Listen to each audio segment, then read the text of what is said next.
Olá, tudo bem? Tá começando mais um programa Vida e Saúde, que bom que você tá aqui comigo. Agora é hora de priorizar o que você tem de mais importante na vida, é a sua saúde. Antes de começar o programa, eu quero convidar você para refletir num trechinho da Bíblia, que está lá em 1 Pedro 5, 6 e 7, que diz assim: Humilhai-vos, portanto, sob a poderosa mão de Deus, para que Ele, em tempo oportuno, vos exalte, lançando sobre Ele toda a vossa ansiedade, porque Ele tem cuidado de vós. Que bom é saber que você não está sozinho, que Deus cuida de tudo se você se humilhar. O programa está começando, hoje a gente vai falar um pouquinho sobre os cheiros relacionados às alergias e tem receita por aqui também. Olha só, você vai aprender um mini hambúrguer de lentilha, beterraba e azeitonas. Olha que gracinha que fica, eu vou mostrar o resultado final aqui.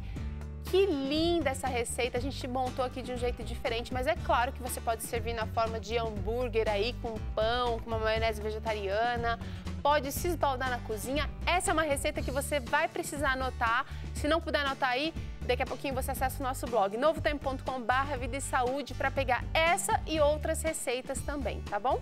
Para conversar sobre o assunto de hoje, que é a relação dos cheiros e alergias, a gente está aqui com a doutora Rosali Santos, que é alergista. Obrigada por participar. Ela é lá da Clínica Adventista de Curitiba. E também temos aqui a doutora Lilian Salem, que é otorrino lá do Hospital Adventista aqui em São Paulo. Obrigada pela participação, doutora. Eu que agradeço, obrigada. Olha, hoje a nossa receita tem um nível de complexidade um pouquinho mais elevado. Então eu vou começar falando para você os ingredientes que você vai precisar. Anota aí.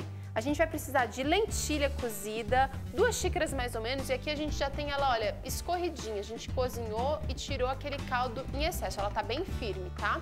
A gente também vai precisar de meia xícara de beterraba ralada, vamos usar 1 xícara de cebola ou uma cebola grande picadinha, vamos usar um pouquinho de azeitona, 1/3 de xícara mais ou menos, suco de meio limão, alho, 1 dente grande de alho, canela e cominho opcionais para você usar o tanto que quiser. Vamos usar também, olha, aqui é uma misturinha de chia e farinha de linhaça, já misturada com um pouquinho de água. Ela vai formar uma gosminha aqui, que é o que vai fazer o papel da liga da nossa receita.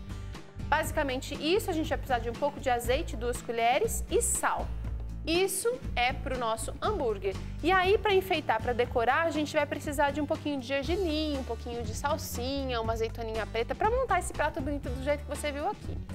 Além disso, a gente também está propondo um molho para você. Olha só que gracinha, tá aqui na nossa molheira. Além de ser lindo, ele é maravilhoso. Olha aqui, você vai precisar para esse molho de um pouquinho de tahine, que é aquela pasta de gergelim, 3 colheres de sopa, 1 colher de sopa de melado, 1 colher de chá de sal e suco de 1 limão. É isso que vai nesse molinho aqui, que vai fazer toda a diferença, tá bom? Se não deu para anotar agora, daqui a pouquinho você acompanha o passo a passo e aí você pega a receita lá no nosso blog, novotempo.com/vida e saúde.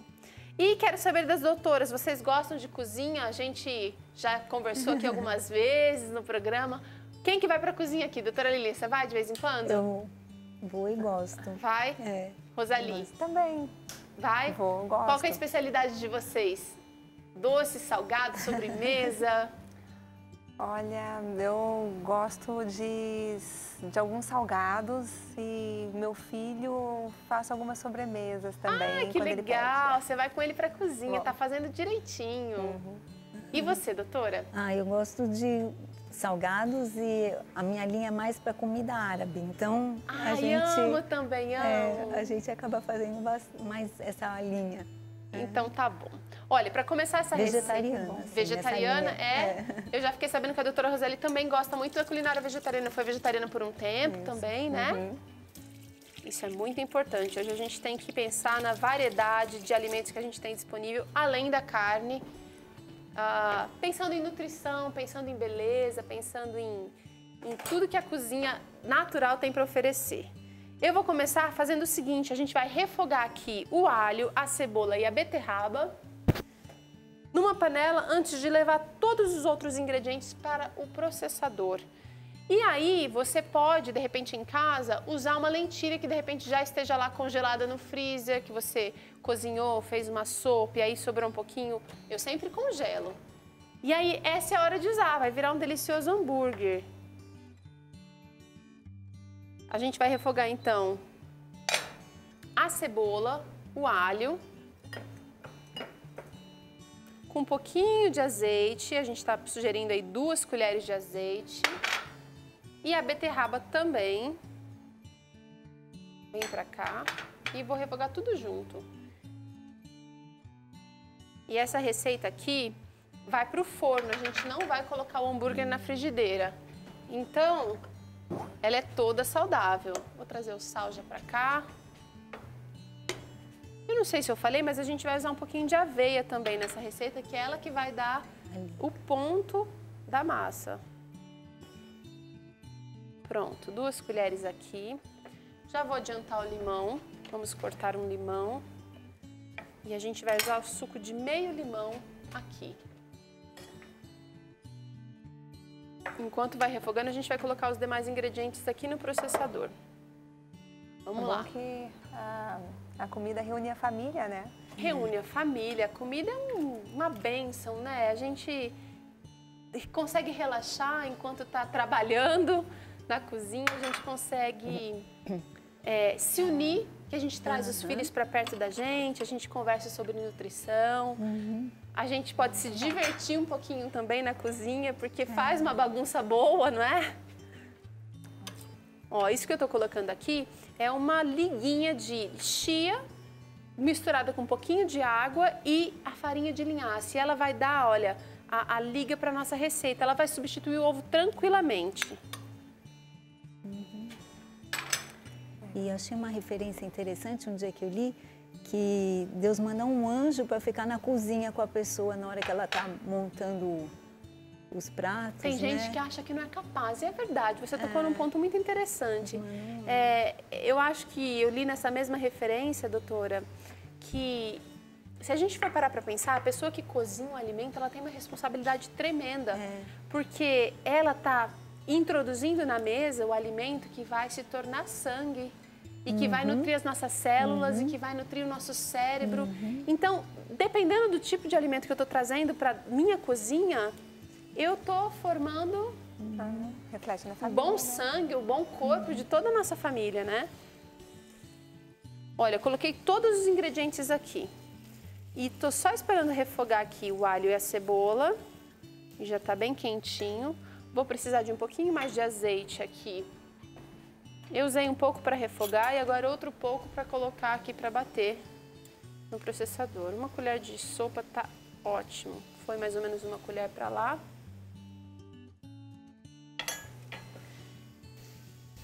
Queria saber, vamos começar conversando sobre o nosso assunto aqui, doutora?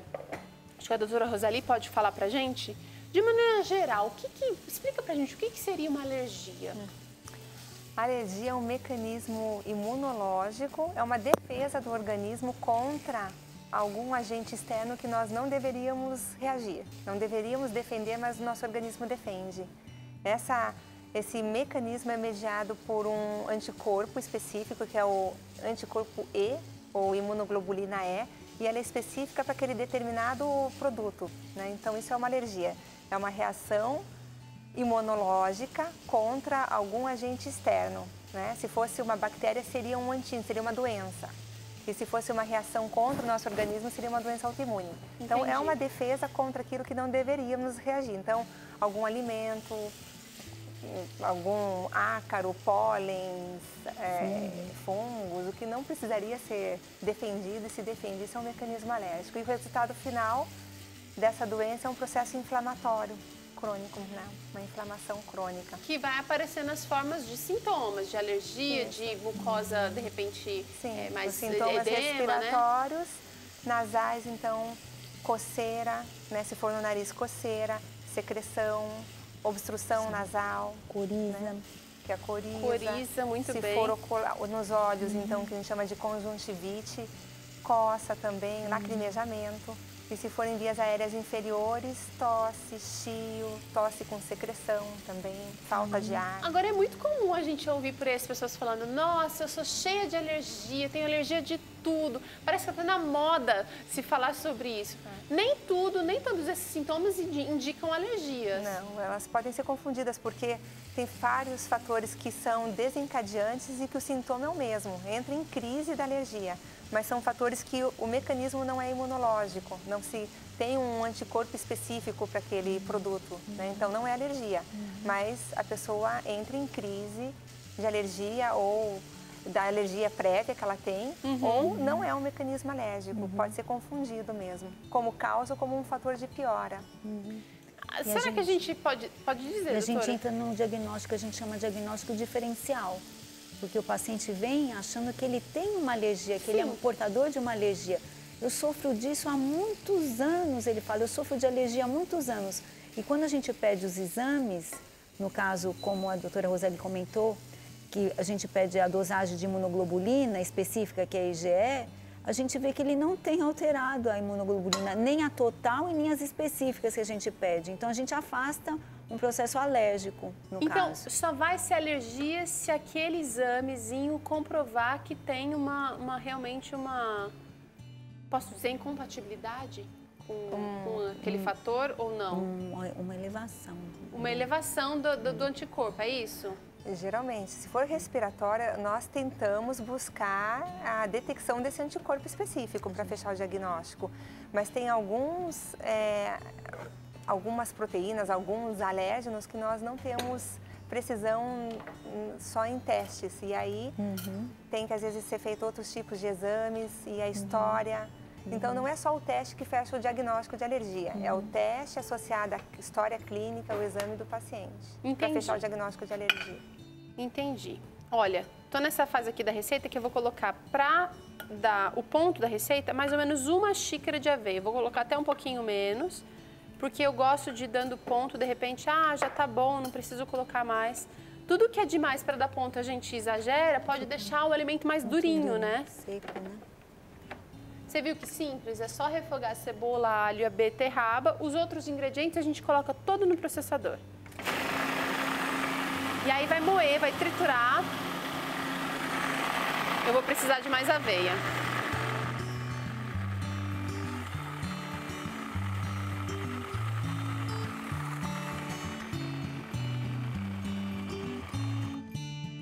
Vamos ver como é que já tá aqui. Fica uma cor bonita, né? Fica, a beterraba dá uma cor maravilhosa. Eu coloquei um pouquinho de... Ainda tá mole a minha aqui, eu vou colocar um pouquinho mais. Talvez meu processador seja potente demais. E aí eu só quero dar o ponto com a aveia. Vou fazer até o seguinte. Vou transferir essa mistura aqui para um pote maior. E aí dar o ponto sem o processador. Acho que vai ser mais interessante para a gente não derreter demais a receita. Bom, voltando ao tema das alergias e cheiros. Existem alguns cheiros que realmente podem desencadear alergia, não podem, podem, doutora? Pode, tanto um perfume, qualquer produto que entrando em contato com o organismo se cria esse anticorpo específico, isso vai ser uma alergia. Se não existe esse anticorpo, né, esse perfume, por exemplo, pode desencadear um mecanismo semelhante à alergia, mas a gente não dá o nome de alergia. Mas os sintomas são muito parecidos, dá para confundir, até porque cheiros fortes, perfumes, produtos de limpeza, esses odores mais fortes, eles podem entrar como um fator desencadeante, como um fator irritativo da mucosa que já está previamente inflamada, né? Um fator de gatilho aí. E aí a gente não sabe que a mucosa já está previamente irritada, a gente bota a culpa no cheiro. Mas, na verdade, o problema estava instalado numa já. alergia ácaro e que o cheiro é um fator de pior apenas. Que vai só somar, né? Vai acabar, vai ser a gota d'água ali para... Então tem esses dois fatores. Vou aproveitar que você tocou no assunto do perfume. Será que você sabe como é que é fabricado um perfume? Eu acho que a gente vai assistir agora uma matéria interessante mostrando como é feito o perfume. São tantos frascos, ingredientes e cheiros que até nos perdemos. Se você está pensando que isso tudo tem a ver com culinária, está enganado. Esses ingredientes fazem parte da produção de algo bem amado pelos brasileiros. Perfume é bom e todo mundo gosta. Mas você sabia que por trás daquela embalagem toda bonita existe um processo de criação bem complexo? Pois é nesse laboratório olfativo que vários ingredientes são misturados para ficar um cheiro bem gostoso para você usar aí em casa. Criar um perfume é como pintar um quadro. Só que em vez de tintas, nós utilizamos os cheiros que a gente chama na perfumaria de notas olfativas. Então, a gente tem diferentes notas, notas frutadas, notas adocicadas, notas amadeiradas, notas de ervas, e a gente mistura essas notas para criar um perfume. Então, na criação de um perfume, primeiro vem uma ideia. Essa ideia nós colocamos num papel, que a gente chama de fórmula. Então, a gente vai desenvolvendo pequenos acordes, que é uma mistura de alguns ingredientes.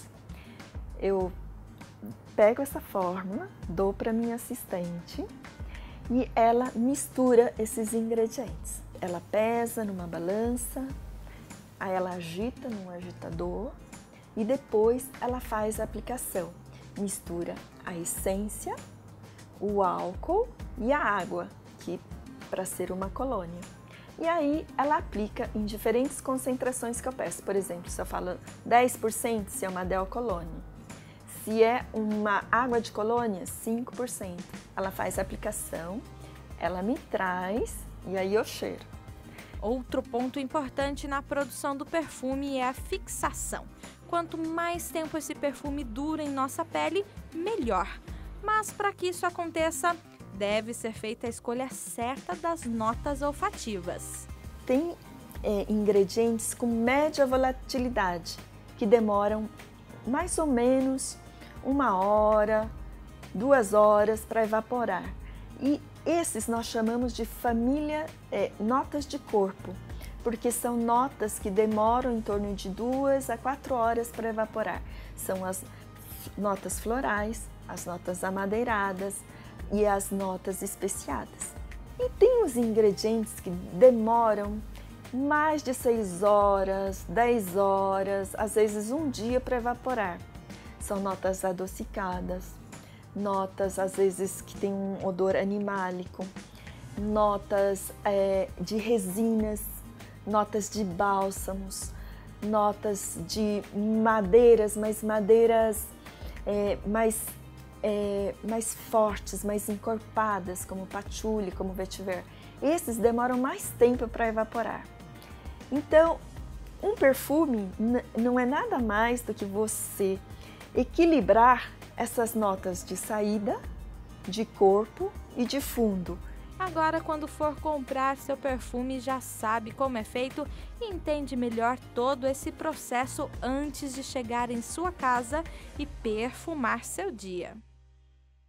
Que interessante, né? A gente escolhe pelo cheiro e tem perfume que a gente escolhe. A doutora estava contando aqui de um perfume que realmente era bom, mas que não fazia bem, não fez bem para você. Você teve que passar para outra pessoa. Tem cheiro que realmente incomoda. Eu usava e tinha uma forte dor de cabeça. E aí eu acabei doando para minha irmã, que eu achei que ela poderia gostar e realmente ela gostou. E um dia nós nos encontramos, ela estava usando o mesmo perfume que eu havia tido essa sensibilidade e voltou a dor de cabeça. Eu fiquei pensando, mas por que será que eu estou com dor de cabeça? Aí depois que eu associei que era o perfume que ela estava usando. E realmente acontece essa sensibilidade que a gente pode ter, uma intolerância química, né? Nesse caso, é uma intolerância química, não é uma alergia. Não é mediado pela alergia, não é uma alergia. Mas o perfume, como nós estamos conversando, tem alergia respiratória, que é essa mediada por anticorpo, mas tem alergia que é reação tardia, mediada por células, que é alergia de contato, uma dermatite de contato, leva dias, às vezes, para melhorar. E também uma outra forma de alergia, onde o perfume também pode ser um causador aí, comum. Interessante, né? E mais interessante ainda que cada indivíduo tem a sua peculiaridade. Tem coisas que para mim não vai fazer diferença nenhuma e para você vai afetar imensamente. Como é que são tratadas as alergias, doutora Rosali? Alergia, o resultado final é um processo inflamatório, por definição crônico, com períodos de melhora e piora. Então, por ser um processo inflamatório, né, os medicamentos são para diminuir essa inflamação, para reduzir a ponto de ficar normal. Ok. Né? Agora, só o medicamento não trata adequadamente, porque se você entrar em contato com o que você é alérgico, inflama novamente. Então, digamos que eu sou alérgica a pólen. Não adianta só, tô com aquela crise, aquela espirração, aquela coisa toda. Tratei o sintoma, mas continuo indo ao ar livre, naquele ambiente que eu sei, ou mantenho ali um vaso de flores na minha cozinha, realmente não vai adiantar. Então, mas é que o pólen a gente considera um alérgeno dentro e fora de casa. Olha Aí é só. difícil de controlar. Esse é incontrolável. Tem que cuidar do remédio mesmo. Ou então, que um tratamento muito bom, que a chance de melhora é de 95% é imunoterapia, né? Dessensibilização para pólen. Porque se você consegue evitar o contato do que você é alérgico, muitas vezes se resolve o problema. Usa o medicamento por um período, depois usa só quando necessário e diminui a inflamação, né? A formação da inflamação. Mas quando não tem como evitar, né? Aí foi o exemplo do pólen, aí tem que mesmo se medicar durante a primavera, a polinização e procurar o tratamento mais adequado também. Né? Depende do alérgeno. A gente tem algumas, na área da rinite, a gente tem as rinites perenes, que às vezes são mais contínuas, no caso da poeira, por exemplo, se a pessoa é alérgica a poeira, aos ácaros, né? Mas a gente vê que em outros países eles têm as rinites sazonais. Então, naquele período, dependendo da estação, né, eles acabam desenvolvendo uma rinite. Então, previamente, a gente já tem que dar uma estimulada, uma orientada para esse paciente, porque sabe que naquele período do ano, ele vai ter uma predisposição maior àquele quadro, né, respiratório. E ele mesmo avalia essa questão também, né? Outra questão também, às vezes a gente tem as questões hormonais, a gente não pode afastar isso. Tem mulheres na época da TPM que tem mais quadros alérgicos. Verdade, parece que a gente fica mais sensível. Porque tem essa questão hormonal que interfere também. Olha, vou colocar, vocês viram que eu usei um arozinho aqui para colocar minha massa, eu não deixei ela super firme, dá uma olhada aqui na textura dela, ela tá uma massa que não dá para moldar com a mão. Então, eu usei um aro, coloquei um aro e moldei os nossos hambúrgueres aqui dentro desse aro e coloquei numa forma pré-untada aqui. Ela já é antiaderente e já coloquei, vamos colocar para assar agora. Eu experimentei o sal, tá maravilhosa. Vou colocar agora para assar. A nossa equipe já adiantou o processo e deixou uma pronta aqui pra gente, que tá quentinha. Eu vou tirar agora. Isso aqui vai ficar no forno por aproximadamente uns 25 minutos. Até dar uma enxugada por fora, por dentro ele vai permanecer macio. Olha só que lindo que sai, gente. Ficou muito bonita mesmo. E aí, a receita original, na verdade, era para ser feita com feijão. E a gente acabou mudando para lentilha, ficou super gostoso. Mas isso mostra que a gente pode usar tanto o feijão quanto a lentilha. Imagino que com grão de bico também vai dar certo isso aqui. Então dá pra gente incrementar. Agora vamos montar, olha que belezinha. Também para quem tem a sensibilidade a feijão, que acha que não tem outra opção, porque o brasileiro come muito arroz com feijão. Verdade. Então se a pessoa é sensível ao feijão, acho que eu não tenho mais outra opção. Não, tem a lentilha, que é uma excelente opção de ferro, E cozinha tão rapidinho a lentilha, né? A gente não pode esquecer que a gente também tá vendo em tempos de praticidade na cozinha. Olha, uma torradinha aqui de pão integral. Aí a gente vai colocar aqui agora um hambúrguerzinho desses para cada uma. Montar, a gente também come com os olhos, né, gente? E esse hambúrguer tá bem generoso, tá bem gordinho. E a cor ficou bonita, não ficou não? Vou enfeitar com um pouquinho de salsinha. Salsinha cortadinha, vou tentar imitar aqui o que a nossa produção fez, acho que era isso, né? Isso, e aí uma azeitona preta para finalizar.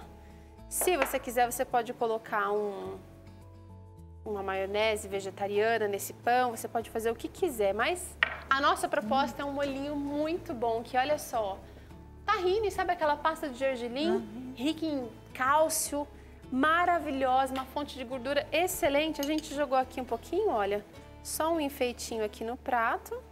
Esse você pôs melado, né? Que você melado, falou, né? então vai ficar meio agridoce. Melado e limão. Melado e limão. Vou simplesmente colocar aqui e Cadê meu gergelim? Tá fugido aqui o gergelim. E só para enfeitar, olha que bonitinho. E a gente vai agora poder experimentar essa delícia. Fácil, né? Essa foi fácil de montar. Vamos experimentar? Vamos. Vamos lá. Vou até dar para vocês levarem já. Obrigada. Obrigada. Muito bem. E agora eu não posso encerrar o programa falando de alergias e de cheiros sem mencionar a questão do estilo de vida em geral. A gente acabou de preparar uma refeição aqui super maravilhosa e talvez você esteja se perguntando aí, mas eu tô fazendo tratamento com alergista, com otorrino e não tô sentindo tanta mudança, mas talvez você precisa repensar todo da sua vida. A doutora Lilian gosta muito de falar da questão da imunidade. Como é importante deixar o corpo preparado para lidar com as infecções, com as doenças, com os agentes externos, inclusive, mas de maneira mais forte, não é? É, porque você auxilia a pessoa fazendo com que ela esteja mais forte dos embates do dia a dia. No caso, a doutora Rosali falou que são agentes externos, né? Sim. Então, se o hospedeiro, que é o corpo, ele está forte, eu falo isso para as crianças.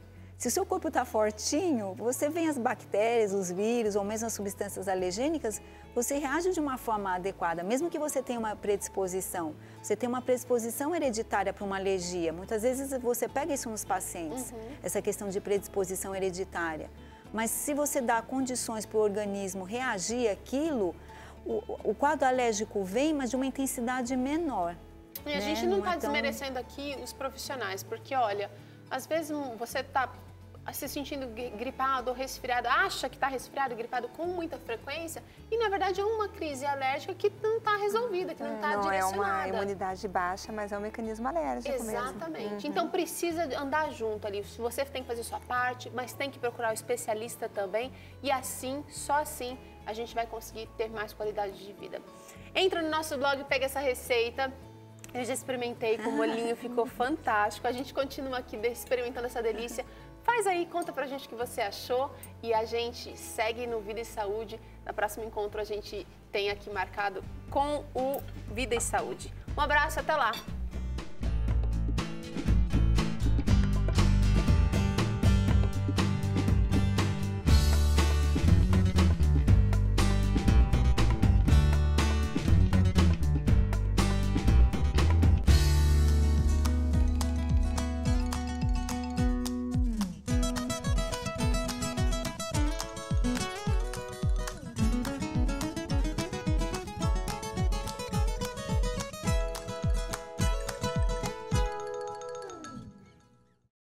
E aí, você gostou do que assistiu?